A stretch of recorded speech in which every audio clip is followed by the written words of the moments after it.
네, 오늘 하나님의 말씀 로마서 11장 33절부터 36절을 가지고 오직 하나님께 영광, 오직 하나님께 영광이라는 말씀 나누겠습니다. 이 제목을 많이 들어보셨을 줄 믿습니다. 오늘은 종교개혁 설교 시리즈 마지막 5번째 주제, 오직 하나님께 영광입니다. 요즘도 그렇지만 언제든지 교회를 다니시는 분들도 그렇고 특히나 교회를 안 다니는 사람, 교회 밖에 있는 사람들은 교회에 문제가 많다고 합니다. 근데 그 얘기는 결국은 교인에게 문제가 많다라고 볼 수 있는 거죠.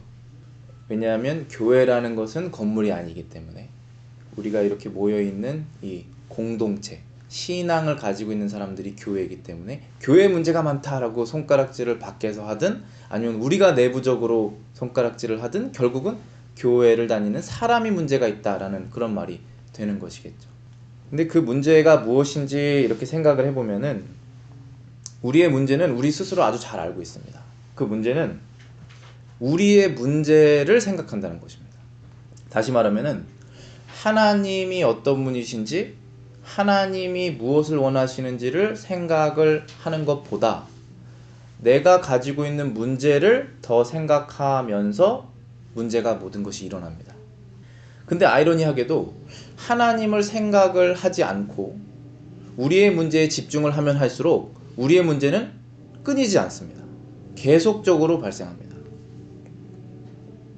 오히려 우리 문제를 계속 생각을 하다 보면 열심히 풀려고 하면 그 문제가 해결될 것이고 그것이 하나가 해결이 되면 그 다음에 하나님을 우리의 우선순위로 둬야겠다라는 생각을 하는데 그렇게 하면 할수록 하나님이 우선순위 될 기회는 없습니다. 왜냐하면 문제가 계속 순차적으로 일어나기 때문에. 그것이 아이러니입니다. 그래서 하나님은 성경에서 한 번도 우리에게 그렇게 말씀하신 적이 없습니다. 하나님께서 말씀하신 것은 나를 알라, 나를 경배하라, 나를 알아라, 나를 생각해라 라는 말씀을 하시지 우리의 문제를 깊이 고민해라 라고 말씀하시지 않습니다. 이러한 성향, 그러니까 하나님 말고 우리 자신을 생각하는 성향, 이 성향을 감지한 사람들이 있었습니다. 지금 이 시대에는 대부분 개혁주의 신학자들이 그런 문제를 끊임없이 이제 드러냅니다. 계속적으로. 그래서 미국에서 1996년에 매사추세츠주의 캠브리지라는 도시가 있습니다. 보스턴 바로 옆에 캠브리지라는 도시가 있는데 영국 캠브리지가 아니라 거기에서 선언서를 작성을 했습니다. 그들이 선언서를 작성하게 된 배경은 무엇이냐면 기독교가 지금 예수님 때부터 하면 2000년이고 아담 때부터 하면 몇천 년인지 모르지만 엄청나게 계속 이 신앙이 지속되고 있는데 지금 현대 1996년 그때 당시에 보니까 전통적으로 하나님께서 구약에서부터 신약에서부터 계속 말씀하시는 그 신앙이 사라지고 있다라는 것을 느끼고 불안감에 그리고 또 분개함에 그렇게 진행이 되고 있는데도 아무 말 하지 않는 그러한 목회자와 성도들에게 경고를 하기 위해서 작성한 선언서가 있습니다. 그 선언서 이름이 그 장소 이름을 따라서 캠브리지 선언이라고 부릅니다. 그 선언이 작성된 그 배경은 그렇고 무엇을 경계했냐 하면은 교회 안에 사람들이 만들어낸 신학들, 교회 안에 사람 신학이라 하면은 어렵게 들릴지 모르지만 우리가 무엇을 믿고 무엇을 믿지 말아야 되는지가 결국은 다 신학이지 않습니까? 하나님은 이렇게 생각한다. 나는 하나님이 이렇다. 나는 내 삶은 이렇게 살아야 생각한다. 그게 다 결국은 신학인데 그 신학을 성경에서 끌어내지 않고 자기가 생각해서 만들어낸 신학이 교회에 너무나 많이 차있고 그런 것들이 심하다라는 내용입니다. 예를 들면 이런 것이 있습니다. 많이 들어보신 단어들이 있을 텐데요. 기복신앙.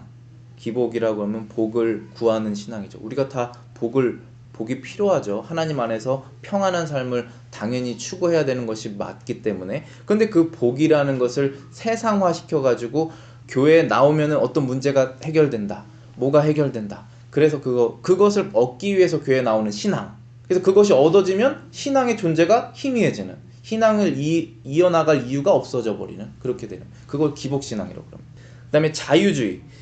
영어로는 리버럴리즘이라고 그러는데 자유주의의 특징은 성경을 성경이라고 믿지만 자기가 해석하는 대로 믿는 것입니다.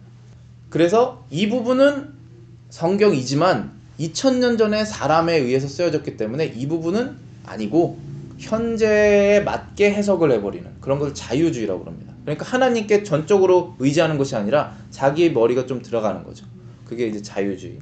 주로 공부 많이 하는 사람들이 그렇게 하게 됩니다.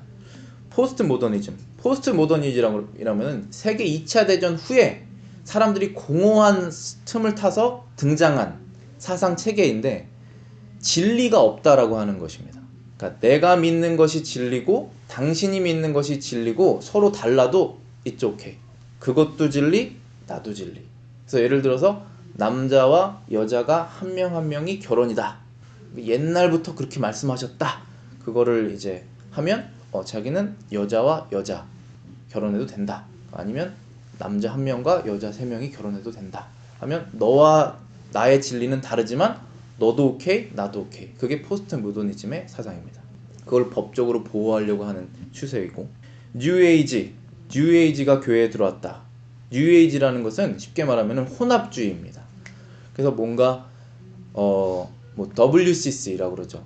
그러니까 교회 혼합. 그러니까 교회의 교단이 있는데 그것은 편협한 사람들의 나눈 것이기 때문에 다 합쳐야 된다. 심지어는 로마 카톨릭으로부터 편협한 사람들이 나왔으니까 다시 들어가야 된다. 심지어는 동양의 어떤 나라에 가봤더니 예수님을 한 번도 모르는데 굉장히 종교적이다. 도덕적으로도 문제가 없는 것 같다. 이 사람들의 종교도 인정하자. 열심히 살고 착하게 살면 천국에 가지 않겠느냐 해서 합쳐버리는 겁니다. 그리스도가 없는데 회개가 없어 천국에 갈 수 있다고 말하는 그 뉴에이지라고 말했습니다. 신사도 운동들이 많이 들어왔다. 신사도 운동은 사도란 예수님의 제자를 사도라고 그러지 않습니까? 12명의 제자. 근데 그 사도들은 베드로, 그 다음에 바울, 요한 이러한 사도들이 사도행전에 보면 굉장히 신기한 기적들을 행했죠. 기적이라는 것은 일반 원칙을 벗어나는 것입니다. 근데 그건 역사적으로 일어난 것이죠. 역사적으로 일어난 일인데 일반적인 원칙을 벗어나 버리는 걸 기적이라고 그러잖아요. 일어났는데 왜 일어났는지 모르는 거예요. 그러한 기적들을 사도들이 행했죠. 행하게 하신 이유는 이제 다음번에 기회가 있으면 제가 그때 당시에는 그것이 행해졌는데 지금은 행해지지 않는 그 이유를 나중에 기회가 있으면 더 깊이 설명해 드리겠습니다. 그런데 현재의 신사도 운동이라고 하면은 그 신약 시대의 사도들만 가지고 있었던 특권 같았던 기적들이 지금도 일어날 수 있다라고 해서 1900년도 후반부부터 굉장히 폭발적으로 일어난 기적, 체험, 뭐 영적 체험이라든지 아니면 뭐 어떤 일들이 일어나는 거, 사건 그런 것들을 교회에서 막 하게 됩니다. 근데 그것이 옛날부터 쭉 있었던 것이 아닙니다. 교회가 2000년 역사라고 하면은 1900년도 후반에 많이 일어났습니다. 2차 대전 후에. 그런 것들, 그런 신비주의라고 볼 수 있죠. 그런 것들이 교회를 혼탁하게 하고 있고 그리고 지금은 너무 혼탁해져가지고 그게 다 맞는 것 같고 이제는 그게 아니라고 말하는 사람들이 굉장히 이상해져 버리는 이런 상황 속에서 이 개혁주의 목사들이 모여가지고 그건 아니다 라고 선포를 한 내용이 캠브리지 선언문입니다. 거기에서 제가 한 문단을 읽어드리겠습니다. 교회가 성경적 권위를 잃어버렸을 때마다 그리스도는 쫓겨났고 복음은 왜곡되었거나 믿음은 곡해되었다. 그것은 언제나 한 가지 이유 때문이다. 하나님의 관심보다는 우리의 관심을 찾았고 하나님의 일을 우리의 방법대로 한 것이다. 오늘날 교회의 생활에서 하나님 중심성의 상실은 흔하고 슬프다. 예배를 오락으로 변모시키고 복음 전파를 마케팅으로 만들고 믿음 대신 테크닉으로 좋은 사람이 되는 것보다 우리 기분이 좋은 것으로 신실함 대신 성공으로 바꾸었다. 결과적으로 하나님과 그리스도와 성경은 우리에게 너무 작은 의미를 갖게 되어 우리에게 너무 하찮게 되어 버렸다. 이 문단의 핵심은 결과는 교회에 문제가 생겨서 결과가 일어났는데 그 결과는 무엇이냐면 하찮게 됐다는 것입니다. 근데 뭐가 하찮게 됐냐면은 하나님, 그리스도, 성경이 하찮게 되었다. 그런데 그러한 문제의 원인은 한 가지다라고 딱 이렇게 정리를 했습니다. 그 한 가지의 원인은 무엇이냐면 하나님의 관심보다는 우리의 관심을 찾았다. 하나님의 관심보다는 우리의 관심을 더 추구했다. 그리고 하나님의 일을 하기는 하는데 우리의 방법대로 했다라는 것입니다. 그것으로 인하여서 이러한 안타까운 일들이 벌어졌습니다.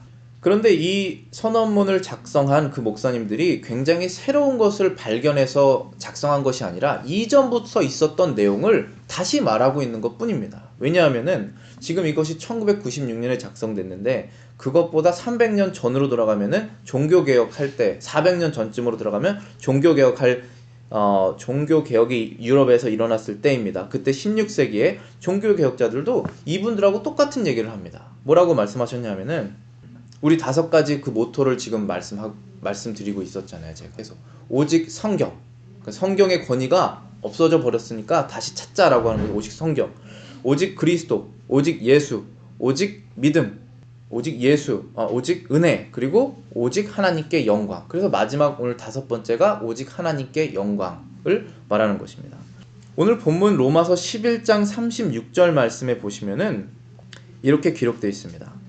이는 만물이 주에게서 나오고 주로 말미암고 주에게로 돌아감이라 영광이 그에게 세세에 있으리로다. 아멘. 다시 말하면은 로마서 11장 36절은 이 말씀입니다. 만물이 하나님께로부터 나왔습니다.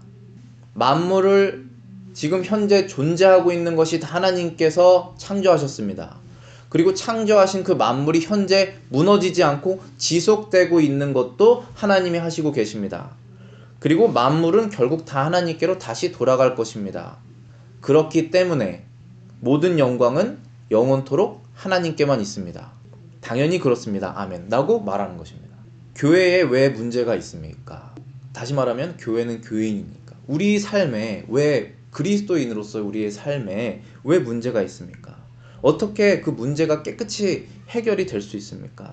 언제 교회에 새로운 개혁의 바람이 불어날 수 있습니까? 그것은 오직 우리가 해답을 찾으면 됩니다. 그 해답은 오직 하나님께만 영광을 드리는 삶을 살다 보면, 1명, 2명 그런 삶을 살면 그 진리를 알고 있었지만 다시 한번 발견하게 되면 변화가 생기게 되는 것입니다. 그러한 변화가 생기시는 저와 여러분들, 그런 은혜의 시간이 되시기를 바라겠습니다.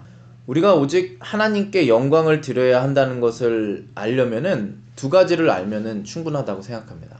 우리가 왜 오직 하나님께만 영광을 드려야 되는 것인가 라는 것을 알려면은 첫 번째 우리가 알아야 될 사실은 창조입니다. 하나님께서 이 세상을 창조하셨을 때 그 목적이 무엇이냐? 우리가 뭔가를 만들어도 목적이 있는데 이 광대한 우주 그리고 복잡한 인간, 그 세상, 그리고 이 역사가 흘러가고 있는 것이 그냥 가는 것이 아니라 하나님이 정하신 뜻이 있다면 그 모든 것의 한 가지 목적은 무엇이냐라는 것입니다. 그 목적은 하나님께서 영광을 받으시기 원하셨기 때문에 라는 것입니다. 2번째는 하나님께서 사람을 창조하신 후에 사람이 타락을 해가지고 죄를 짓게 돼서 이제 우리는 원래는 다 심판을 받아야 마땅한 그러한 사람들이었는데 하나님께서 사랑으로 우리를 죄 가운데서 구원을 하시지 않습니까? 구덩이에 빠져있는 우리를 구해달라고 한 적도 없는데 이렇게 구원을 하시지 않습니까? 그 원인, 아니 그 목적도 하나님께서 영광을 받으시기 위해서 그러셨다는 것입니다. 자, 그러면은 여기서 우리가 이제 정리를 해야 됩니다. 제가 맨 처음에 신학교 들어가기 전에 저는 이제 감리교를 다녔는데 물론 제가 신앙생활을 제대로 하지 않은 이유도 있지만 신학교를 들어가서 굉장히 충격적으로 다가왔던 내용들, 근데 굉장히 당연한 건데 충격적으로 다가왔던 내용들이 많이 있었습니다. 그래서 막 이렇게 혼란, 이제 생각 안 하면은 편하죠. 근데 생각하기 시작하면 혼란이 있는 겁니다. 이제 그 진짠가? 뭐지? 이러면서 이렇게 혼란이 있는 것 중에 하나가 이런 게 있었습니다. 예를 들면은 하나님께서 나를 어디에 쓰시기를 원하는가를 고민해야 된다는 사실.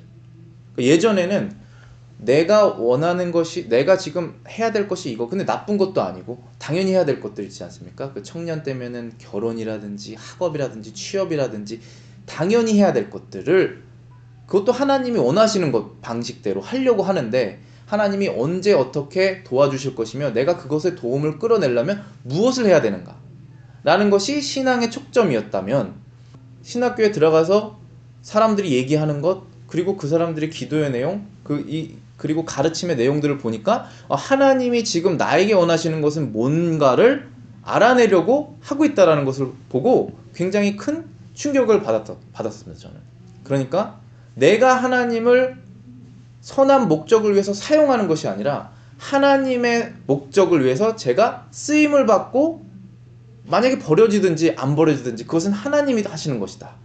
그 방향이 완전히 다르다는 것을 알고, 이게 똑같은 하나님을 믿고 똑같은 신앙생활을 하는 것처럼 보여도 이게 어떠한 신학을 갖고 있느냐에 따라서 완전히 다른 목적을 갖고 사는 거구나라는 것을 알게 됐었습니다.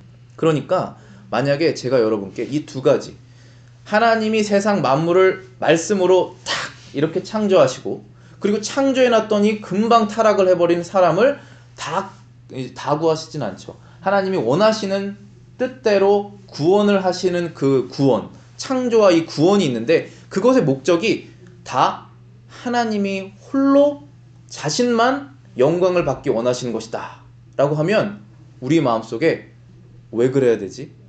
라는 마음이 생기는 게 죄인이라는 것입니다.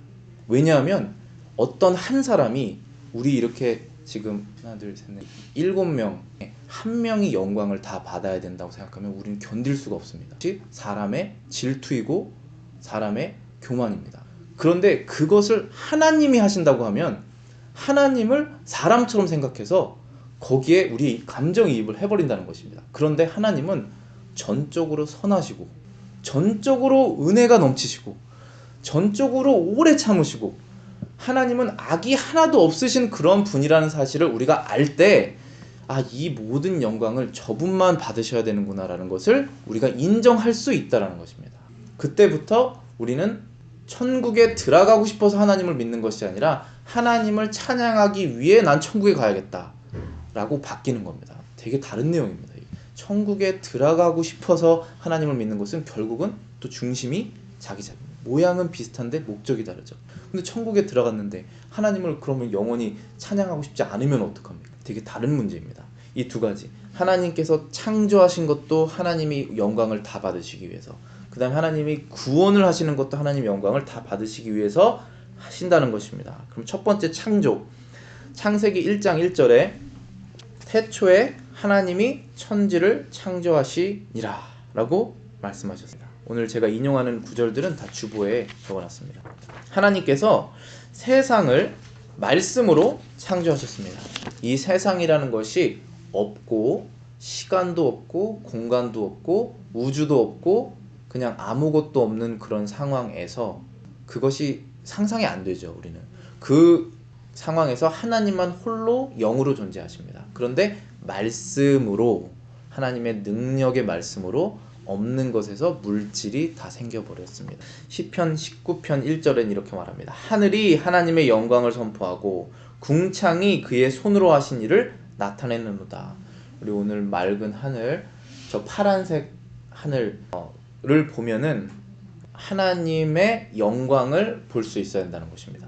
그럼 밤이 되면은 까만색 하늘로 바뀝니다. 까만색 하늘은 이제 우리 빛이 없고 또 우주에 있는 그 별들을 볼 수 있는 우주의 하늘을 보게 됩니다. 밤에는. 그 밤에도 그 별들이 반짝반짝 빛나면서 그 달이 항상 정해진 위치에 움직이면서 우리는 하나님의 영광을 볼 수 있게 되는 것입니다. 그런데 사람이 죄로 인하여서 타락하여서 이 맑은 하늘을 보고도 하나님의 영광을 모르고, 그 광활한 우주를 밤에 이렇게 눈으로 보면서도 하나님이 얼마나 대단하신 분인지를 생각을 안 한다는 것입니다. 그것이 사람의 죄성입니다. 그러나 본래는 당연히 그것을 보면서 사람들이 자동적으로 자연스럽게 하나님께 영광을 돌려야 한다는 것입니다. 그것이 창조의 목적이기 때문입니다. 이 모든 것을 왜 만드셨는가? 하나님께서 영광을 받기를 원하신다는 것입니다. 그렇다면 사람은 어떻습니까? 사람은 왜 창조하셨습니까? 하나님이 외로워서 창조하신 것 아닙니다. 하나님이 사랑을 갈급하셔서 창조하신 것 아닙니다. 목적은 언제나 하나입니다. 하나님의 영광이 나타내기 위해서, 하나님의 영광을 드러내시기 위해서 창조하셨습니다. 고린도전서 8장 6절에 보시면, 그러나 우리에게는 한 하나님 곧 아버지가 계시니 만물이 그에게서 났고 우리도 그를 위하여 있고, 또한 한 주 예수 그리스도께서 계시니 만물이 그로 말미암고 우리도 그로 말미암아 있느니라 말씀하셨습니다. 우리 모두가 한 분의 하나님으로부터 났다라고 말씀하십니다. 그리고 사람이 다 하나님의 소유다라고 말씀하십니다. 하나님을 위하여 존재한다라고 말씀하십니다. 우리가 지금 이렇게 생명을 얻고 살고 있는 이 이유, 존재의 이유가 하나님을 위해서 그렇다라는 것입니다. 오늘 아침에 일어난 이유, 숨을 쉬고 있는 이유가 하나님을 위해서 그렇다라고 성경은 말하고 있습니다. 그렇다면 세상의 역사는 어떻습니까? 세상의 역사는 참으로 복잡합니다. 우리는 지금 아주 짧은 인생을 살고, 그리고 역사책을 읽어봤자 그 내용의 디테일은 다 알 수는 없는데, 가만 들여다보면 굉장히 복잡한 것이 그 인류의 역사 아니겠습니까? 우리 한 명이 인생을 살아도 굉장히 복잡하게, 왜 이 사람이 이 지점까지 왔는지 복잡하게 모든 것이 얽히고 설켜 있는데, 이 인류의 역사는 미국이라는 나라가 생기고 한국이라는 나라가 생기고 북한이라는 나라가 존재하고, 이러한 모든 것들을 다 하나님의 손 안에서 지금 이루어지고 있는 것인데, 그것의 목적 또한 하나님께서 영광을 받으시기를 원하시기 때문에, 하나님의 영광을 드러내시기 위해서 이러한 모든 것들이 일어나고 있다라는 것입니다. 골로새서 1장 16절에는 이렇게 말씀하십니다. 만물이 그에게서 창조되되 하늘과 땅에서 보이는 것들과 보이지 않는 것들과 혹은 왕권들이나 주권들이나 통치자들이나 권세자들이나 만물이 다 그로 말미암고 그를 위하여 창조되었고 라고 또 말씀하셨습니다. 우리같이 일반 사람들 뿐만 아니라 주권자, 왕, 통치자들, 권세자들이 다 그로부터 여기서 그는 예수님을 말합니다. 예수 그리스도로부터 나왔고 말미암았고 창조되었는데 그를 위하여 창조되었다라는 것입니다. 심지어 의인도, 능력이 있는 사람도, 아픈 사람도, 심지어 악인도, 능력이 없는 사람도 다 하나님의 목적을 위해서, 하나님을 위하여 우리가 살아가고 있다는 것입니다. 그것을 그 사람들이 인정을 하든 인정을 하지 않든, 알든 모르든, 어제는 알았는데 오늘은 희미해졌든 상관없이 다 이렇게 지속되고 있는, 보존되고 있는 이 모든 것들이 하나님을 위해서 그렇다라고 분명히 성경은 말씀하십니다. 그러면 천국의 모습은 어떨까요? 죄인들은 하나님의 영광을 찬양하지 못하게 되어 있는데, 천국은 죄인이 없지 않습니까? 천국에서의 모습을 사도 요한이 요한계시록에서 보고, 비전으로 보고 요한계시록에 기록했습니다. 계시록 4장 11절에 우리 주 하나님이여 영광과 존귀와 권능을 받으신 것이 합당하오니 주께서 만물을 지으신지라 만물이 주의 뜻대로 있었고 또 지으심을 받았나이다 하더라. 하나님의 뜻대로 만물은 창조되었습니다. 하나님의 뜻대로 만물은 보존됩니다. 그래서 모든 영광을 하나님이 받으셔야 됩니다. 하나님이 만드셨고 만드신 후에 없애버리지 않으시고 계속 보존하고 계시기 때문에 하나님께서 홀로 영광 받으셔야지 누가 영광을 받겠습니까? 라는 고백을 지금 천국에서 아마 이것은 24장로가 이렇게 고백하는 것일 것입니다. 누가 감히 하나님의 영광을 빼앗을 수 있겠습니까? 누가 감히 하나님의 영광을 저도 이것 좀 했습니다라고 쉐어할 수 있겠습니까? 그것이 안 된다는 것입니다. 왜냐하면 하나님께서 모든 것을 만드셨기 때문에. 그래서 성경에는 이렇게 말씀하십니다. 하나님께서 영광을 쉐어 안 하시고 다른 사람 안 주시겠다고 분명히 말씀하십니다. 이사야 48장 11절에는 나는 나를 위하여 일을 이룰 것이라 어찌 내 이름을 욕되게 하리요 내 영광을 다른 자에게 주지 아니하리라. 하나님의 영광을 절대로 다른 자에게 주지 아니하시고, 그리고 여기서 이를 이룰 것이다 라고 하는 것은 이제 하나님의 백성을 반드시 구원하겠다라는 그런 내용이거든요.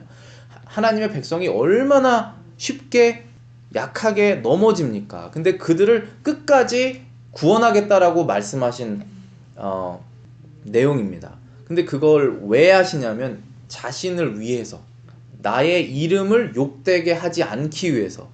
영광의 반대말은 욕된 거 있지 않습니까? 영광스러운 이름 아니면은 욕된 이름. 누구의 이름을 말했을 때 그 사람은 참 영광스럽게 살았다, 아니면 그 사람은 참 영광스럽지 못했다. 우리 그런 마음들이 다 있지 않습니까?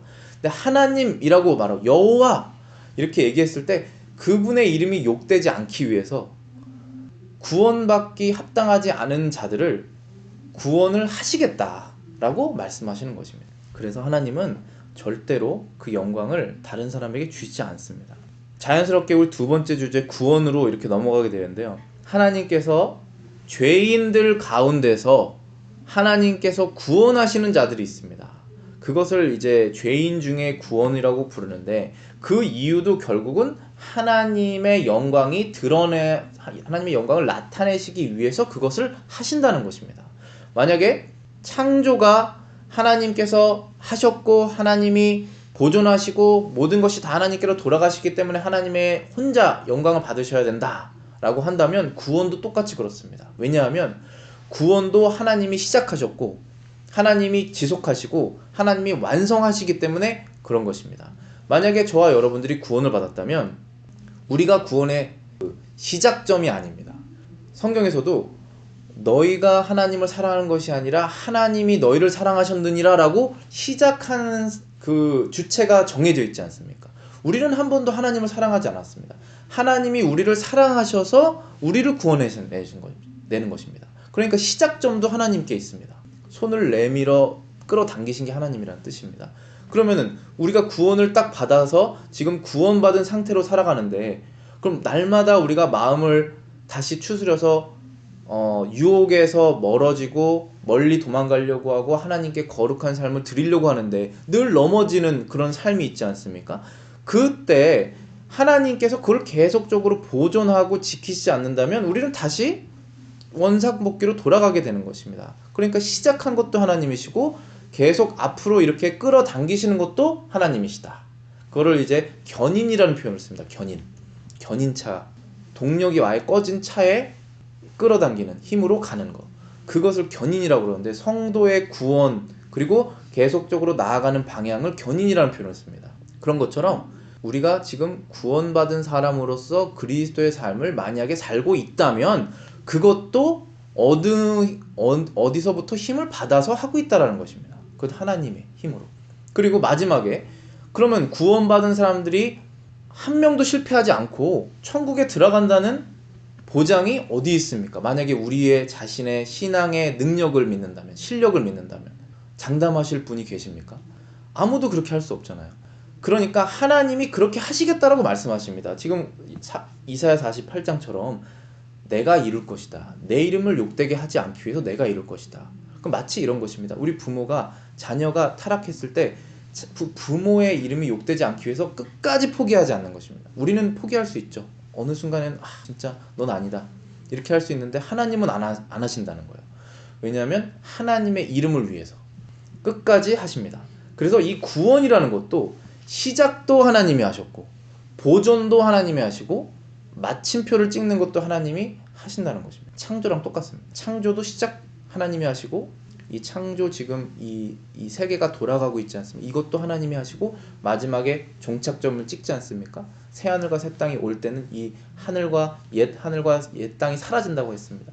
그 마지막 찍는 포인트도 하나님이 결정하시는 것입니다. 완성도 하나님이 하십니다. 그래서 창조가 그랬듯이 구원도 모두 하나님께 영광을 돌려야 하는 내용입니다. 종교개혁자들이 5가지 모토를 외쳤다고 말씀드렸습니다. 오직이라는 뜻의 라틴어 단어인 솔라, 그것을 따라서 주로 영어로는 five solas라고 부릅니다. 우리나라 말로는 5가지 오직. 근데 그 말이 좀 어색하니까 그냥 five sola 이렇게 대부분 부릅니다. 오직 성경, 오직 예수, 오직 믿음, 오직 은혜, 그리고 오늘 주제인 오직 하나님께 영광. 이 5가지 주제입니다. 근데 우리 오늘 주제 말고 앞에 다뤘던 이 4가지 주제를 보면은 그 4가지 주제의 목적도 결국은 하나님께 영광을 드리기 위한 것입니다. 그건 우리가 만들어낸 것이 아니라 종교개혁자들이 교회를 좀 개선해보자고 자기들이 개발한 내용이 아니라 성경을 살펴봤더니 그렇더라라고 하는 내용입니다. 그럼 예를 들면은 오직 성경은 어떻습니까? 오직 성경이다. 오직 성경이라는 그 주제가 말하고 있는 내용은 결국은 이 성경이 사람에게 주신 하나님의 유일한 권위이다라는 것입니다. 우리가 궁극적으로 권위를 어디에다 두냐에 따라서 사람들은 다 천차만별의 삶을 삽니다. 그런데 그리스도인들이 하나가 될 수 있는 이유, 인종, 언어, 문화, 배경이 다 달라도 또 우리 한인 안에서도 얼마나 다른 다양한 계층인데 그 사람들이 다 하나로 묶여질 수 있는 이유는 권위가 하나이기 때문에 그렇습니다. 권위가 어디 있습니까? 어떤 목사가 이렇게 해야 됩니다 라고 말하는 그 권위 있습니까? 그렇지 않습니다. 성경이 그렇게 말했기 때문에 따라가는 것입니다. 우리는. 그래서 그게 최종 권위가 성경에 있습니다. 그렇게 두는 순간 우리는 모든 영광을 하나님께 돌리는 것입니다. 그리고 두 번째는 오직 예수는 어떻습니까? 십자가에서 죽으신 그리스도께서 세상의 죄를 한 번에 속죄할 만한 그리고 하나님이 받으시기에 유일하게 합당하신 분이시다라는 고백을 하는 것입니다. 그 반대로 말하면은 우리가 지금까지 지었던 수많은 죄를 심지어 우리의 생명을 들여도 하나님이 그 재물을 받으시지 않는다는 것입니다. 우리의 재산을 다 팔고 우리의 자녀를 드리고 우리의 가장 중요한 여러분의 목숨까지 내가 드리겠다. 그래서 내 죄를 사해 주십시오라고 해도 하나님이 말씀하시기를 그거 안 받는다라고 말씀하십니다. 왜냐하면 우린 깨끗하지 않으니까. 근데 예수님은 깨끗하시잖아요. 죄가 없으신 하나님이시고 그분의 가치가 어마어마하기 때문에 이 우주보다 더 크기 때문에 세상 죄를 한 번에 지고 죽으실 수 있었다라는 고백입니다. 그러므로 우리는 영광을 다 하나님께 드리는 것이죠. 그분밖에 하실 수 없었으니. 그리고 세 번째, 오직 믿음은 어떻습니까? 사람이 그리스도의 완전한 의를 받고 그리고 우리의 이 타락한 죄를 예수님께 드리고 이것이 어떻게 바뀔 수 있습니까? 그거를 하나님께서 정하신 것이 믿음으로 가능하다라고 하나님께서 정하신 것입니다. 그래서 오직 믿음이라고 하는 그것을 우리가 믿는다는 것은 결국은 가능성이 없었던 우리를 하나님의 방법으로 하셨다. 그래서 결국 또 다 하나님께 영광을 드리는 것입니다. 오직 은혜도 마찬가지입니다. 사람이 이렇게 구원을 받게 된 이유가 하나님께서 죄인을 구원하신 그 동기가 우리에게선 전혀 찾을 수가 없고 오직 하나님이 은혜로우시기 때문에 그렇게 하셨다라는 답밖에 할 수가 없는 것입니다. 그래서 오직 은혜를 고백하는 사람 모두는 결국은 또 하나님께만 영광을 드리게 되는 것입니다. 분명히 하나님께서 사람을 죄에서 구원하시는, 인류를 죄에서 구원하시는 그 목적은 다 하나님이 영광을 받으시기 위해서 그걸 하시는 것입니다. 그래서 오늘 본문으로 다시 돌아가 보겠습니다. 로마서 11장 33절 34절에 이렇게 사도 바울이 고백을 합니다. 깊도다 하나님의 지혜와 지식의 부요함이요 그의 판단은 측량치 못할 것이며 그의 길은 찾지 못할 것이로다. 누가 주의 마음을 알았느뇨? 누가 그의 모사가 되었느뇨? 그리스도를 통해서 죄인을 구원하시는 것은 성경에서는 미스테리라고 말합니다. 미스테리라는 것은 정말 풀 수 없는 내용이지 않습니까? 하나님께서 세상이 생기기도 전에 사람을 그리스도 안에서 구원하시기로 작정하시고 그리고 이 역사 속에서 어느 시점에 예수님을 보내셔서 인류를 구원하시고 그리고 그 후로도 역사가 진행이 되고 마지막에 이러한 일들이 일어나서 세상이 종료되는 이 하나님의 구원의 계획, 이것은 미스테리입니다. 얼마나 깊겠습니까? 하나님의 지혜와 지식의 부요함이. 그러한 고백을 사도 바울이 한 것입니다. 정말 진리의 고백이고 우리가 하는 고백입니다. 35절에는 이렇게 고백합니다. 누가 주께 먼저 드려서 갚으심을 받겠느뇨? 정말 잊지 말아야 될 말씀입니다. 이 말씀을 다시 말하면은 세상에 구원받을 만한 자격이 누가 있느냐라는 말씀입니다. 세상에 구원받을 만한 일을 한 사람이 누가 있느냐라고 말하는 것입니다. 왜냐하면 누가 하나님께 먼저 드려서 하나님이 빚진 자가 되고 내가 이거 받았는데 이거 줘야 되지 않겠느냐라는 그 관계성이 성립이 안 된다라고 말씀하시는 것입니다. 우리는 어떠한 것을 하나님께 해도 하나님은 우리에게 빚지지 않으십니다. 그래서 우리에게 구원을 주시지 않습니다. 하나님께 드려서 받을 자가 없습니다. 그러니까 이 하나님의 구원의 뜻은 우리가 비록 다 헤아릴 수는 없지만, 왜냐하면 너무나 깊으니까, 하나님께서 대신에 우리가 분명히 아는 사실은 하나는, 하나님께서 죄인을 구원하시는 이유는 분명히 압니다. 그거는 하나님의 영광을 받기 위해서입니다. 하나님께서 에베소서 1장 5절 6절 이렇게 기록되어 있습니다. 그 기쁘신 뜻대로 우리를 예정하사 예수 그리스도로 말미암아 자기의 아들들이 되게 하셨으니 이는 그가 사랑하시는 자 안에서 우리에게 거저 주시는 바 그의 은혜의 영광을 찬송하게 하려는 것이라. 여기에 분명히 하나님의 목적이 나와 있습니다. 구원의 목적, 하나님의 기쁘신 뜻이라는 것은 하나님이 원하시는 대로 하신다는 뜻입니다. 우리는 원하는 대로 하면 죄를 질 가능성이 많지만 하나님은 원하시는 대로만 해도 죄가 하나도 없습니다. 하나님이 원하시는 뜻대로, 지혜로운 뜻대로, 선하신 뜻대로 우리를 예정하사 믿는 자들을 미리 선택하사 그리스도 안에서 그리스도로 말미암아 하나님의 자녀들이 되게 하셨다라고 하셨습니다. 그 목적은 그의 은혜의 영광을 찬송하게 하려는 것이다. 우리가 구원을 받았다면 구원을 받을 이유가, 그것은 하나님이 은혜로우시기 때문에 구원을 받은 것입니다. 그 사실을 아는 사람은 영광을 하나님께 90%를 드리는 것이 아니라 100%를 드립니다. 왜냐하면 한계 없기 때문에. 그렇지만 그 사람들 100% 드리는 사람들이 비경건하게 사는 것 아닙니다. 더 하나님께 나아가려고 합니다. 사도 바울도 죄인 중에 괴수라고 고백하지 않았습니까? 그렇게 고백을 하면서도 하나님께 100% 영광을 돌리게 되는 것입니다. 따라서 창조와 마찬가지로 사람의 구원도 그 목적이 무엇이냐? 하나님의 영광 받으시. 우리 장로교의 기본 교리가 웨스터민스터 신앙 고백입니다. 그 신앙 고백을 이제 어린아이들이 잘 알 수 있도록 요리문답을 만들어 놓았는데 그것도 그렇게 쉽진 않습니다. 근데 제 1문항이 이것입니다. 사람의 죄일된 목적. 사람의 제일된 목적. 영어로는 chief end라고 합니다. 목적 중에 끝. 내가 이러한 목적인데 그 결국은 무엇이냐? 답은 사람의 제일되는 목적은 하나님을 영화롭게 하는 것이다. 그리고 영원토록 그를 즐거워하는 것이다.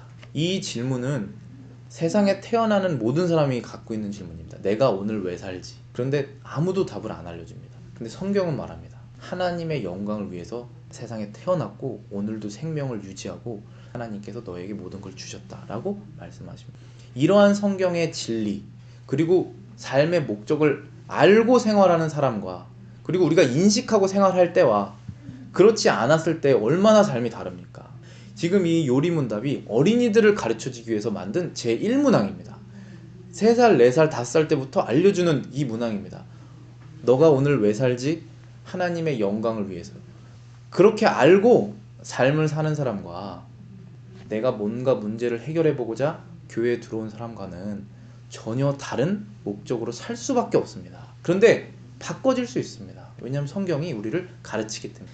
현대 교회 문제는 결국 우리의 문제입니다. 결국 오직 하나님께 영광을 드리지 않고 자기 자신도 어느 정도 영광을 쉐어하고 싶고, 그래서 생기는 문제입니다. 하지만 성경은 세상의 창조 목적도 하나님의 영광이고 구원도 하나님의 영광이니 오늘 하루를 하나님의 영광을 드리면서 살아라. 대신에 영광을 드리면서 살되 그분의 존재와 사랑을 즐거워하면서 살아라 라고 말씀. 새로운 삶을 사시는 저와 여러분들이 주님의 이름으로 바라겠습니다.